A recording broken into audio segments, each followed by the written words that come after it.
Now, this is a very popular study which is becoming a meme around the conservative circles. And it's really interesting when you look at it. I talked about it on my main channel.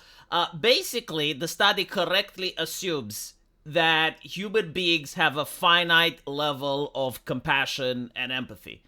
It's kind of like having mana, and when you're casting a spell, like some mana is allocated there. In other words, like it is impossible for a human being to care about everything and to be compassionate about everything. And so they have to prioritize, like, which are the things you care the most. It's like that hypothetical experiment. There's a burning building and there's two people inside it. You can only rescue one.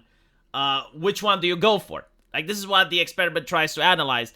And so the participants were spread based on ideology, based on liberal and conservative. And they were asked questions. It's like, you have 100 points. Please allocate them on the following categories.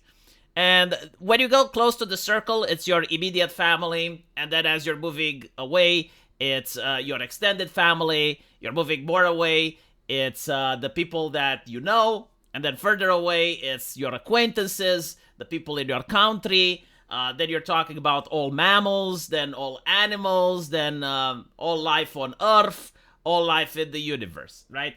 And there is a caveat to this.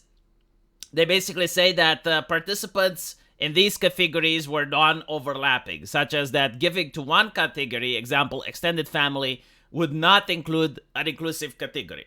So, in other words, if you say that you're compassionate and you care more about your extended family, then that implies that you don't care about your mom and dad. Which, by the way, like for some people, it can make sense. Like maybe they grew up in an abusive household, maybe they never met their parents. So like it would make sense that some people would deviate from the norm. But what ends up happening is that conservatives, they care most about the people around them. Like they want to make sure that the people around them are safe and secure. So like their friends, their family, their acquaintances. And after that, they have empathy for other things. You know, they have empathy for the people in their nation. They have empathy for animals. But the primordial concern, the main focus of the conservative mindset is to care about the people around them. Meanwhile, for the liberal, they seem to care about the opposite. They care more about other stuff. So like, for instance, a vegan. He doesn't care about humanity. He actually cares about the animals. Like, he cares about the animals more than he cares about his mom and dad. A person that's an environmentalist, he cares about the rocks and the trees much more than he cares about his family. And you get to see this often in fiction, where you have people in Starship Troopers siding with the bugs. Like, they side with the alien life over their immediate family. And, you know, like, this baffled a lot of people, because it's like, well, how can you think this way? How can these people survive evolution? Because the reason that we consider it's normal to care about your family and immediate friends is that this is an evolutionary mechanism that helps us survive. And you notice that mammals have it as well. Like, it's just normal for the close kin to care about each other more than they care about other species, right? Like, you're not going to often see a wolf caring about a sheep much more than he cares about himself. And so this is the main difference in morality, right? But the interesting thing with Frieren, and I noticed that it's actually true that coexistence is impossible. And it's not because, like, some people have different moralities. Like some people are vegans and they care about animals more than they care about humans. Like that by itself doesn't make coexistence impossible. The fact that they try to force their morality on you, they're trying to enforce their way of thinking and make sure that everyone on the planet thinks as they do, is the actual problem, which is why it makes coexistence impossible. The vegan coming to your table and screaming that meat is murder, the vegan is making himself a problem. Like, you had no beef with him, you had no reason to hate him, but he wants you to hate him. He wants to be in your life, that despicable person. And if that was to happen like nonstop, then you'd actually start investing resources in order to fuck with him, just like he's fucking with you. And this creates conflict. It creates fiction that prevents the coexistence. The same thing with an environmentalist. Like, they will block a road in order to fuck with you. Like, now they have become a problem. The interesting thing is that they believe that by doing this, you will actually understand their ideology. That by them screaming that meat is murder, you will understand and you will agree with them. And if you too become a vegan, they will leave you alone. But the thing is, it's like, no, now you hate their ideology even more. Now you despise their ideology because you blame their ideology for brainwashing them so that they decided to become your problem. And so, like, the only reason they do this is because they have a fundamentally different morality than yours. And, you know, I thought about this, like, applying it to fandoms, applying it to video games, applying it to anime, applying it to fiction, to entertainment. There are these people that literally have this mentality, right? Like, instead of caring about themselves and their family, they're more concerned with what other people on the internet do. Like, they have this extended, like, the morality of a busybody is similar to this, but instead of empathy, it's like shit that they care about.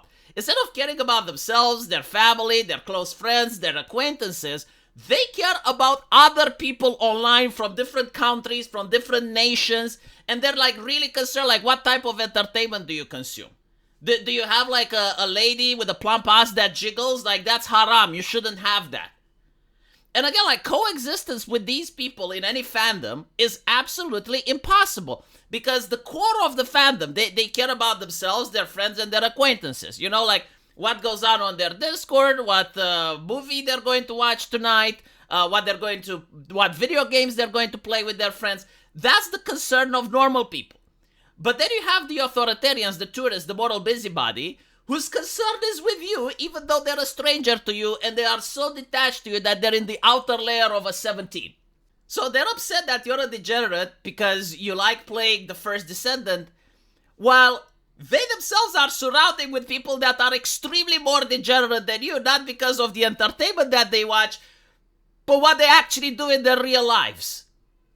Like, for instance, you can have a person that's really concerned about what other individuals watch in entertainment while they surround themselves with wife beaters and other individuals of that nature, right? It's fucking bizarre when you're looking at it. But I think it's like something with their morality that's completely fucked, where they think that they have decided to judge society based on the entertainment of what other people do rather than, you know, their real life actions, the community that they involve themselves in, the type of job that they have, how productive they are for society. Like, none of that matters. It's like, no, tell me what video games you play. And so, like, these people are completely unhinged. Like, their morality is so foreign, so alien to the rest of us that we generally can't understand them. Like, we don't even know how to communicate with them. Right? Like, it's fucking bizarre. You're going to work. You're doing a hard job in the wage cage. You're coming home. You're tired. You're taking care of your family. You're making sure that your baby and your wife are fine. And then you sit down to play some video games and you have this chucklehead coming screaming at you that meat is murder. What the fuck did they come from? Fuck is their problem, right? And this is like the thing that's happening in almost every single community that I can think of. It wasn't like this before. A couple of years ago, like 10 years ago, it wasn't like this. I think it all started in 2016. Like, it was normal for people outside the community not to understand the people inside. Like, if you're a goth person, you know, it was normal for, like, normies to not understand the goth aesthetic. If you are a heavy metalist, it was normal for people that were outside the rock culture to criticize you. But now it's like from within the fandoms. Like, you're listening to heavy metal and you have another person shouting at you because you're listening to a band they hate, and that band has problematic lyrics, right? Like, this is what we're talking about. Same thing with video games. Like, you're playing video games and some person comes screaming at you because the game was made in China or some other nonsense. And yeah, like, coexistence with these individuals is impossible, which is why the backlash is desperately needed. Like, people need to tell these people to fuck off. Like, we're not interested in their morality. They're not our friends, they're not our family, they're not in our circle of concern, and what they require is the block button. What's also interesting is that they're not, like, actually trying to change things, right? Like, they're not starting NGOs, they're not starting political movements, they're not pressuring companies to change. No, they're just screaming at random people online, which is really weird because I think, like, this is why they do it. They just get the rush. It's like the moral crusade enjoyment. Right? Like, see an anime artist that draws a black character white, and so they start harassing the artist. Like, are they trying to change society? Is it going to change anything? No, of course not. But is the fun in doing it? It's the enjoyment they get from harassing, and they probably, like, with their morality, they're convincing themselves that they're doing something good, when all they're doing is being cheeky little shits online. They're being spurgs, right? Nothing changes. Nothing disappears overnight. But it's basically like them trying to become the vegans of our entertainment. Anyway, right, let me know what you guys think, and I'll see you in the comment section. Take care.